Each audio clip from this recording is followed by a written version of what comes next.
Welcome to the Oyster Aero PearlCast, where we sit down with founders and leaders shaping the aviation industry, from freshly formed startups to the biggest names in the sky. This episode is brought to you by our friends at Turbo Resources in Phoenix, Arizona, now operating in 450,000 square feet of state-of-the-art warehouse space. Turbo continues to keep the aviation industry flying and is actively buying material. Now, we hope you enjoy this episode. Hello everyone, Jeff Yergi with the Oyster Aero PearlCast. I am so excited today to have Wayne Mihailov with Airline MRO Parts, informally known as AMP. And we also are joined by Abby Sparks with AMP as well. Thank you so much for putting this together. I know you're going to drop off, but just wanted to say hello. How long have you been with AMP for, Abby? I started here with AMP in 2025, about mid-year. I came from another large company in the aerospace industry and have just been delighted and encouraged by the entrepreneurial spirit of Wayne and just the forward thinking at AMP. So I'm excited for you to have this conversation with Wayne and hear a little bit about the backbone and the why behind AMP and all the great work that is being done here. Great, thanks a lot. We're looking forward to it. Take care. Thanks for joining, Bye. Abby. Now I can use smaller words. I can use big words around Abby. She doesn't do small words. Enjoy. All right, bye. All right, Wayne. So thank you again for joining us. So I guess I kind of always do these with founders, as you know, and I'm intrigued. Like, I kind of want to go through your background a little bit before maybe starting AMP. So Naval Academy? Naval Academy graduate of the great class of 1993. Married a Naval Academy grad, actually, not my classmate, but married a Naval Academy grad. Was a civil engineer corps officer. Wanted to be a pilot, but at 6'8", 250, my physiology didn't agree with my childhood dreams. So civil engineer corps, really enjoyed that career. Got a couple master's degrees on the side, and then got into GECAS. Where I spent 8 years with a rotable optimization product there, a leasing product. It was originally on aircraft engines, then moved over to GECAS. Was part of the team that meshed in when we acquired the Memphis group, where you had some experience as well with some great leaders like Kathy Williams, John Williams, and Sean Flannery, who's near and dear to both of our hearts. Sure, yeah. Got out of GE and to do my own company, did some sales and marketing consulting, some M&A consulting, helped a company you mentioned earlier actually do a big acquisition that grew their global platform, got into the expendable space, really looking at the residual values of investing in the expendable space, built my own evaluators around that, partnered with a lot of the surplus traders that you partner with as well, and then ran across this opportunity. Wow. Okay. That's good. So you're doing some consulting, and then did you buy the company or did you start the company? Started it from zero. Okay. All right. So tell me, like, what was the problem that you were trying to solve, and what got you up to go do that, basically? Yeah, that's a great question. I love the way you framed that, Jeff, because that's right. It's all about solving a problem or an opportunity. And originally, this business was started focused a little bit more on the surplus side. But I was, asked by some private equity partners to look at the supply chains of a couple of their businesses. And it always shocked me with supply chain. And this is a stupid thing that I say too often, but I look at our industry and talk about just commercial aviation. To me, Jeff, it's amazing the safety and reliability with which our industry operates on the front end. Mm-hmm. Today, we'll move over 2 million people in the U.S. alone, right? And our industry is so safe that if a door flies off an airplane where nobody's killed, it's headline news for 2 years. Right. I mean, we talk about our delays or whatever, but the reality is the on-time reliability is amazing. The technical reliability is amazing. It's an incredible industry. And then you go look at the back end, and you feel like you're the Back to the Future movie. Sure. Still people with faxes, okay? there's still processes that involve, look like a spaghetti, a plate of spaghetti. And so that's what we really looked at. And it was a great opportunity for me in advising on a supply chain and what I thought of how it worked. And I said, it doesn't work very well. It's kind of prehistoric. And the reason that they've stayed that way is because it's kind of if it ain't broke, don't fix it. We were operating safely and reliably, like don't change it. But the truth is you can enhance both safety and reliability with better processes there as well. In most organizations, Jeff, as you know, when I look back 10 years ago, most were not even taking advantages of proven platforms like AeroChange, right? Mm-hmm. That's where we actually built all of our automation technology was on that. It was a great connectivity platform, and very few people were even taking advantage of that outside of some of the major airlines. So I just really looked at that and built up not only a problem statement, but a business plan to say, here's how we could make that better. If you look at just the MR, so material requisition and material request to purchase order, most organizations, if you look at like a heavy maintenance organization, most of them take 2 to 3 days in an annual process from the time they have the MR, which there's opportunity upstream from that as well, parts of application MR. But the PO actually being placed, or if you really want to think bigger and think across organizations, being accepted by a supplier, it's 2 to 3 days. Right? And we all know that an aircraft sitting on the ground costs you about $50,000 a day, maybe more. Yep. Does that make sense? And so that was the opportunity that we set out to solve. Very cool. And so, yeah, it's even worse when you have an AOG over an expendable, right? We're like... For sure. And it's interesting that, the term AOG gets used in the heavy maintenance world, but all the aircraft are on the ground when you work on them. Right. But every part is critical, right? The airlines, I joke around and say that, airlines are really picky. They want 100.0% of the parts on their plane when they pick it up. Right. And so in a way, every part's AOG, and it's huge volumes of expendables. To your point, it's the exact certain bolt. It's a $17 bolt, but you have to have it. Sure. Yep. And so getting automation and getting the bolt through, getting the 95% ordered instantaneously, so that you can really have your team focus on the last 5% and address that tail and make sure that aircraft gets out on time, was a huge opportunity. Okay. So it sounds like you were really, very customer focused and just trying to solve that time problem with the business, whereas some people are like, oh, I'm just going to get in the parts business. And, just it sounds like you were trying to be kind of unique in that. So once you got going, I know I have my own harrowing stories with Oyster and getting that off the ground. Mm-hmm. What is there an event that you're willing to share that you look back on and kind of laugh now, but at the time you're like, I don't know if it's going to work, anything like that? I would say more of that's a great question. I don't know if I have any very specific, like kind of run out and go drinking story or something, but right. I definitely, other than COVID. But for in terms of just getting the business started, it's just the basic nature of complex solution selling, as you've done in the past and with your history, Jeff.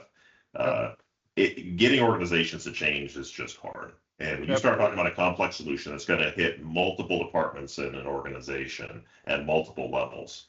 When we go in and we showcase our automation to a C-suite of, say, a heavy maintenance MRO, those folks get it immediately. It's not a problem. And so you think, but okay, the sale's made, because the CEO, the CFO, the COO, they're all like, start tomorrow. The problem is you have 14 other layers of people across multiple departments. And there's certain people out there that, they don't see that value instantaneously. They're focused maybe on the direct part cost. Okay, well, I could find a part for 50 cents cheaper over here. So it's $17 at $17.50. It's like, yeah, but it would take you a week to get it. And so they miss that. And so trying to get past all those types of objections and getting, you have to have 90+% of the people on board if you do a full stakeholder analysis to get that complex solution sell. So that can wear on you because the sales cycle for something like this to really get up to the majority of wallet share, is 18 months. And so you have to have that persistence. So I wouldn't say it's one event, but it's definitely, a little bit of death by 1,000 paper cuts. So there's times when, after a year of pounding and trying to help somebody out and help them make their life better, and you're still not getting the flows that you're looking for, it can be a little frustrating. But then all of a sudden, the floodgates tend to open. Got it.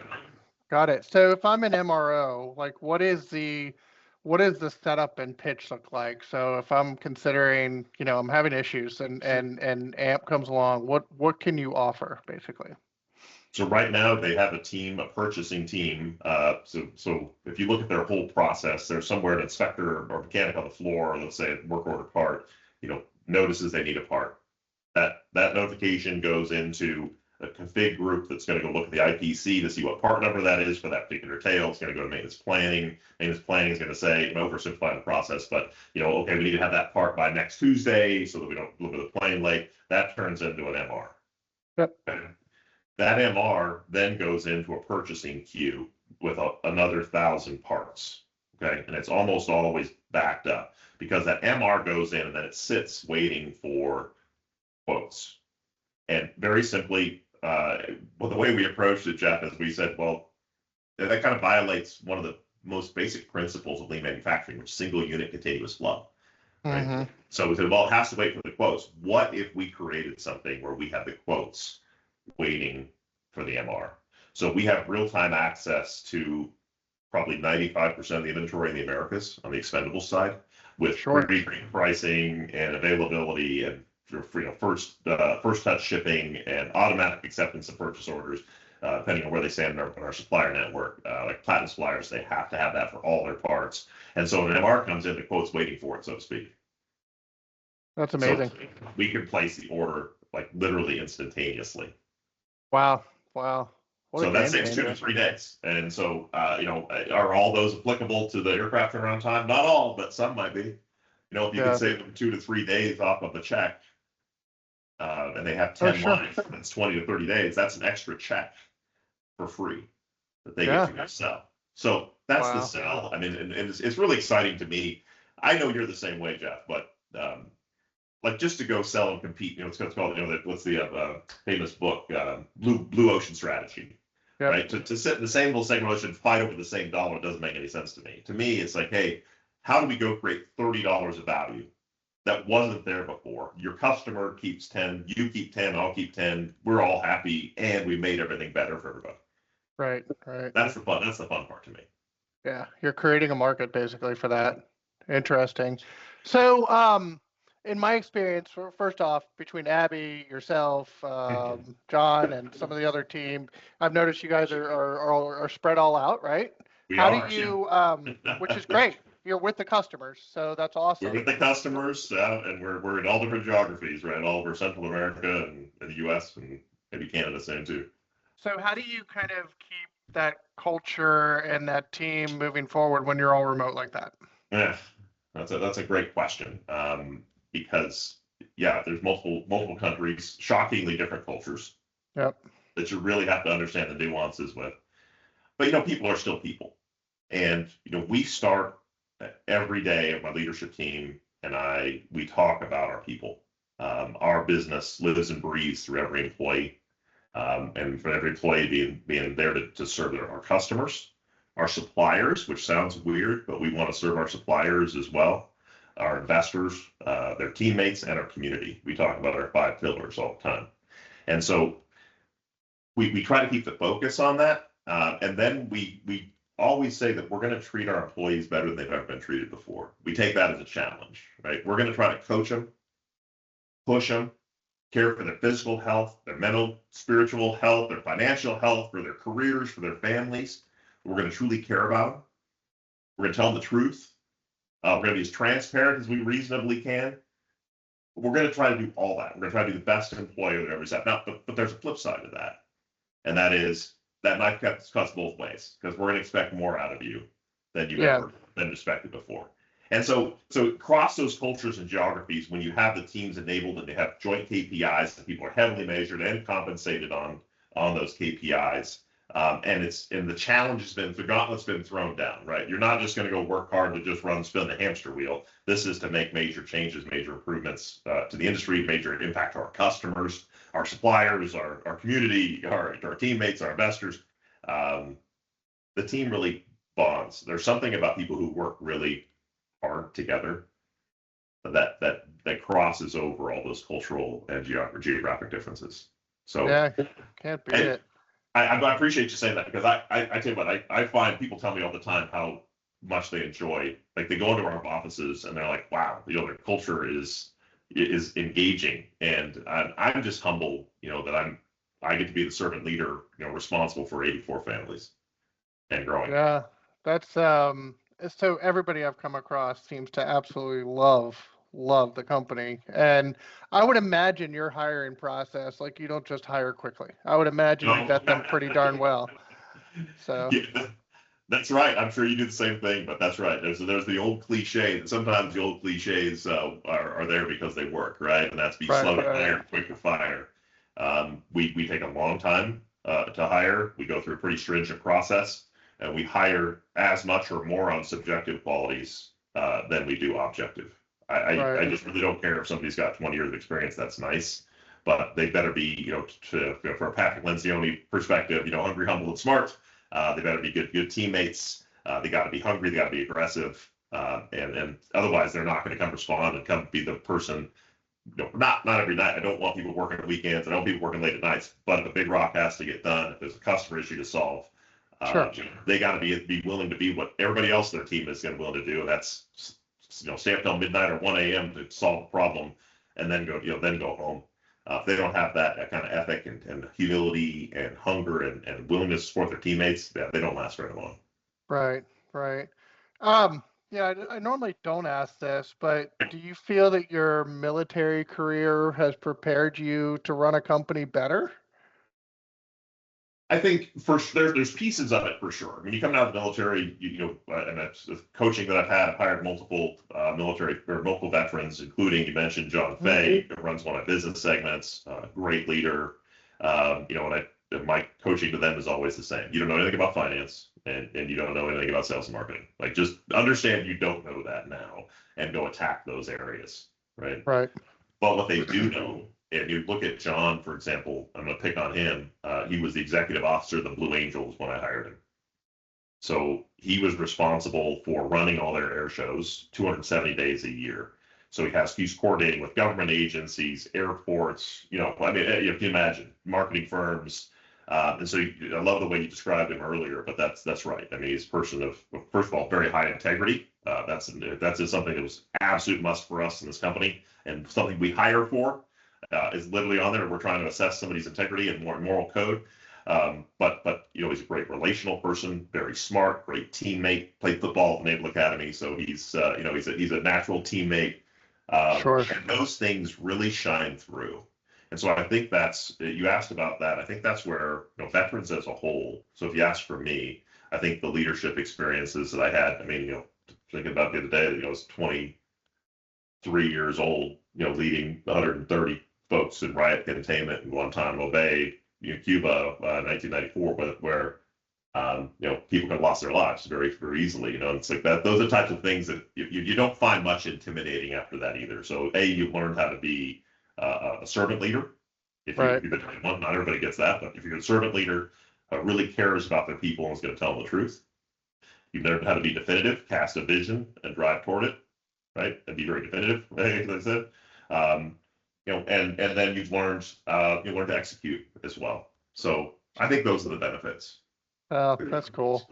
I always love it when companies put a priority on hiring veterans. Tyler Norman with Aero Engine Services, he's he's big Marine guy. I mean, he says half his staff is Marines. But and of course all the nonprofits that go with that for veterans and stuff. So thank you for your service and for your staff as well. I mean, it's really cool to not only serve the industry but also the country as well. As you by the way, side note on that, I think you'll find funny for one of my business aviation, they're my commercial aviation segment, as it's called, which is where we're taking our technology and we're pushing it out to a bunch of our customers all over the Americas and elsewhere. I have a customer experience team that's 3 people, and for some ungodly reason, they're all 3 Marines. I think, who would think you'd have one Marine customer service? We have three, but they're fantastic. You talk about people who will go solve a problem. The customer problem will get solved. Yeah, I mean, I don't even know if I can say this, but Tyler's like, yeah, I just feed them crayons, and they just, that's right. Yeah, you always ask that, them what their favorite flavor of crayon is. Yeah, sure. exactly. But you do love the customer centricity, and when you point in for the customer and you use words like main effort that Marines understand well, you love it, right? Again, if the customer problem's going to get solved, something may get blown up in the process, but the customer problem's going to get solved, and I love that approach. That's fun. So I guess what started with surplus and then turned into a like hyper obsession with delivery and performance and safety. What is on the horizon? I mean, so you're expanding, but what do you think is next for not just AMP, but kind of the industry as far as what's the next wave?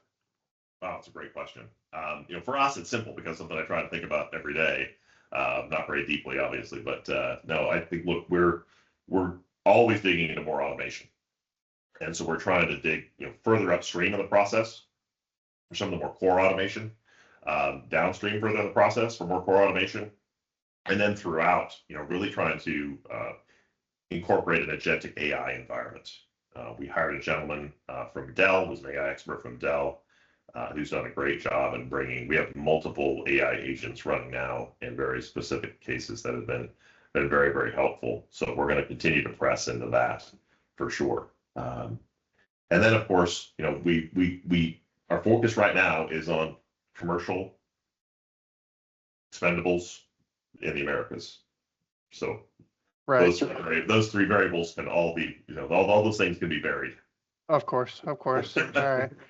Yeah, a lot of times, I mean, we're all wondering, like, where does AI go? But the thing that I've seen is it's not a threat. If your job is just data entry, then you got to evolve. I mean, Right. they used to have they used to call them secretaries and then executive admins. Like everybody had a secretary or executive admin, and that role has kind of gone away, right? Yeah. I never got one of these. So but it's almost freeing to let the AI kind of analyze big data and be an assistant, and now you get to be a human where you actually get to make decisions, be strategic, and all that. So it's interesting to see where it's going. I think it has huge applicability, even in the parts supply space. There are so many opportunities for AI that as you start to think through it, you can make a pretty quick list. So you asked about the industry as a whole. I think we're starting to see, and maybe we've been a little part of helping with this, but people willing to dig into their kind of sacred processes for the sake of efficiency and effectiveness, and realizing that actually our reliability and safety is enhanced by automation, by AI, and if the rules are written properly, of course. The AI agent shows up every day and does exactly what they're programmed to do, and that's a huge benefit, and that's been a hard one for the aviation industry to overcome. And so I think that the future is bright in terms of seeing an increasing momentum and increasing willingness to kind of cross that river. Yeah, for sure. All right. Well, very much enjoyed this. Thank you so much. And thank you to Abby again for putting this together. And we're looking forward to seeing Airline MRO Parts out there in 2026. And if you're at MRO, just look up and we will find you, right? You usually hear me. Yeah. Jeff, thank you so much. I really appreciate the invitation. Thank you for the work with the business that our teams have done together already and more in the future. But thank you. It's an honor to spend some time with you, sir. All right. Wonderful. Thanks. Take care.